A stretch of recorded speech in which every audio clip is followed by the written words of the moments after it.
بسم اللہ الرحمن الرحیم۔ السلام علیکم بہنوں، بھائیوں، بزرگوں۔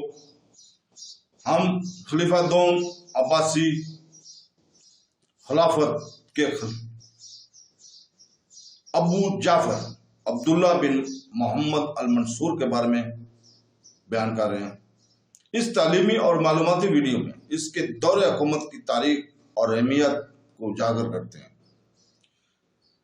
اسلامی تاریخ کے اس اہم شخصیت کے بارے میں معلومات پھیلانے کے لیے اپنے عزیزوں و اقارب میں، دوستوں میں ویڈیو کو شیئر ضرور کیا کریں۔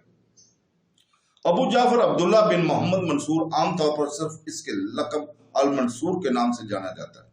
دوسرا عباسی خلیفہ تھا جس نے 136 ہجری سے 158 ہجری تک اپنے بھائی الصفا کے بعد حکومت کی۔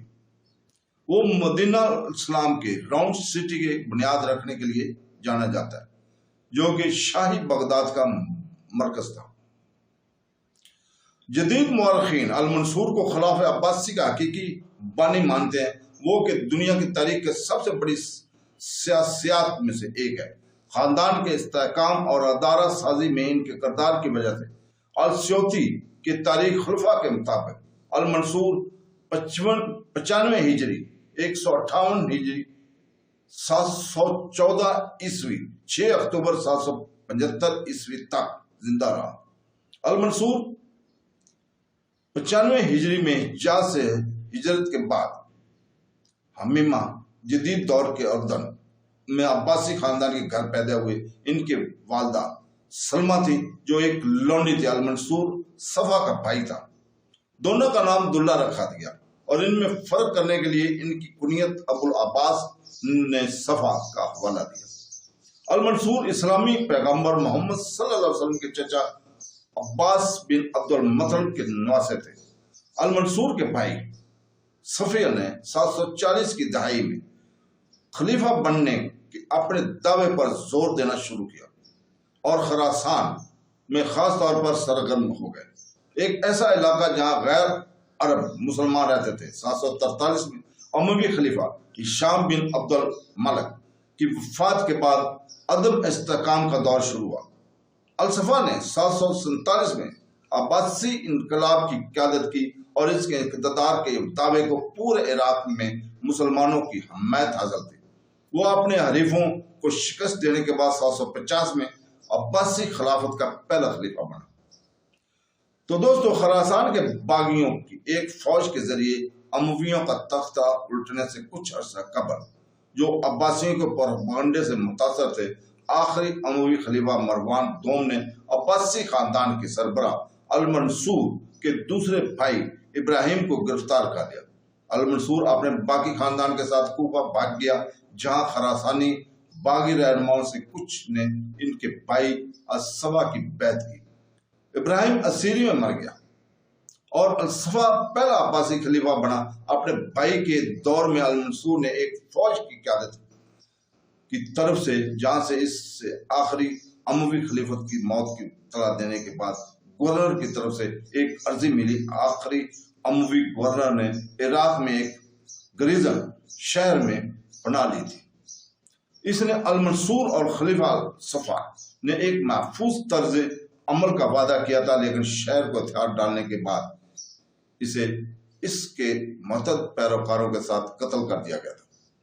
947 میں عیسوی کے ارد گرد لکھی گئی عربی میں ایک تاریخ کی کتاب کے مطابق اموی خاندان کے بارے میں المنصور کی ناپسندگی کو اچھی طرح سے دستاویزی شکل دی گئی اور اس کے بارے میں بتایا گیا ہے کہ المنصور کا سونے کا دینار امویوں نے حکومت کو مضبوطی سے تھام رکھا تھا، جو انہیں عطا کی گئی تھی۔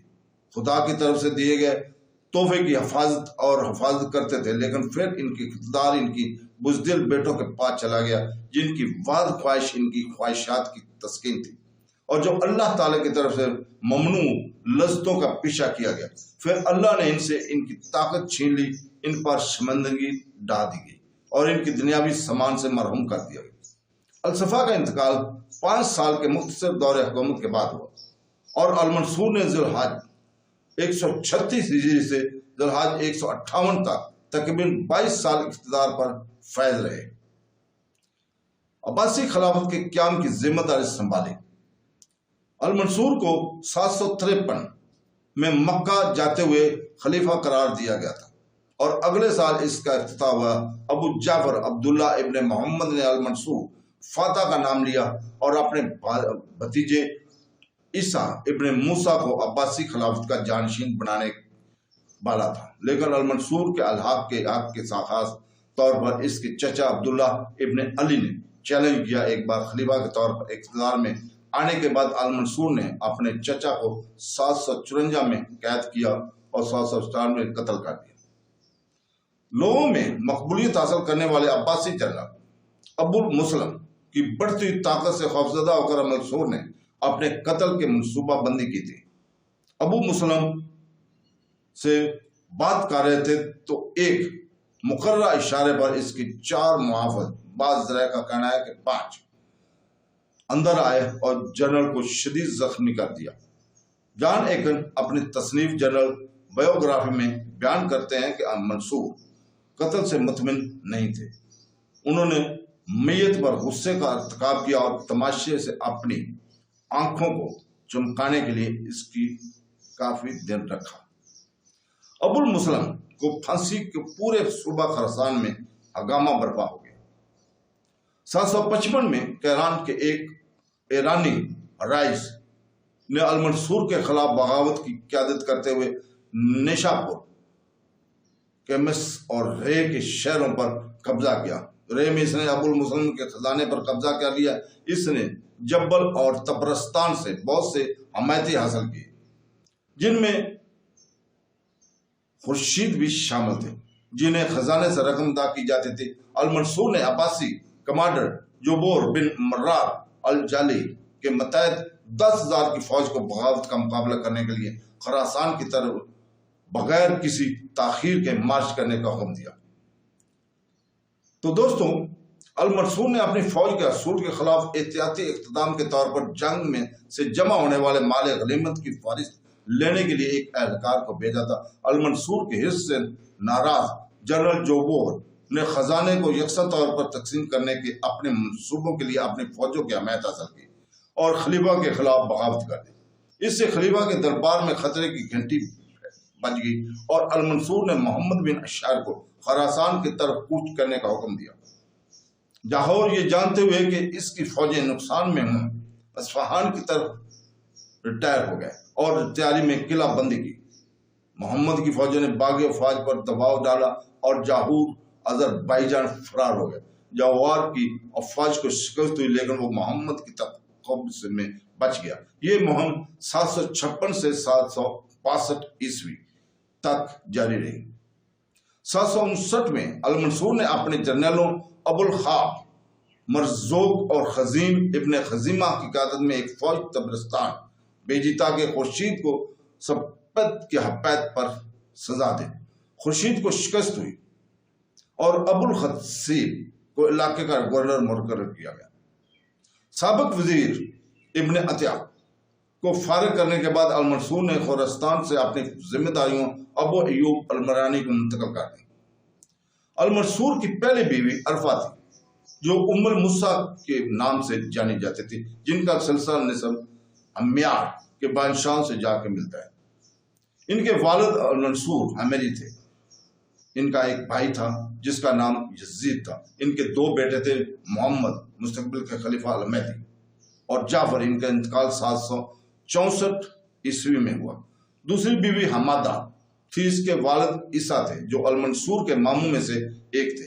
ان کا انتقال المنصور کے خلافت کے دوران ہوا۔